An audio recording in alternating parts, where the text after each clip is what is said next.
কি গরম! সারা জীবন মানুষকে বাতাস করলাম, আজ নির্বাচনের উত্তাপে আমার নিজেরই বাতাস দরকার। বাঙালি আমাকে দুই সময় খুব কদর করে, এক যখন প্রচন্ড লোডশেডিং হয়, আর দুই যখন নির্বাচন আসে।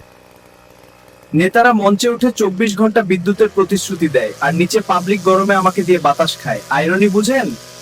মিছিলে ঘুরতে ঘুরতে মাথাটা চক্কর দেয়। ভাই, আমি তো মাঝারি পাখা, হেলিকপ্টারের পাখা নয়, সারাদিন বন বন করে ঘোরাবেন। অনেকে বলে আমি নাকি শুধু হুজুরদের মার্কা। আরে ভাই, গরম লাগলে তো সাধারণ পাবলিক সবাই আমাকেই খোঁজে, আমি সবার।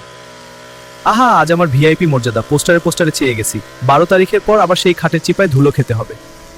অন্য মার্কার লোকেরা নিজেরা মারামারি করে শরীর গরম করে, তারপর ঠান্ডা হওয়ার জন্য আমার কাছেই আসে। আমার কি মান সম্মান নাই? তাই বলি ভাই সব, মাথাটা ঠান্ডা রাখেন।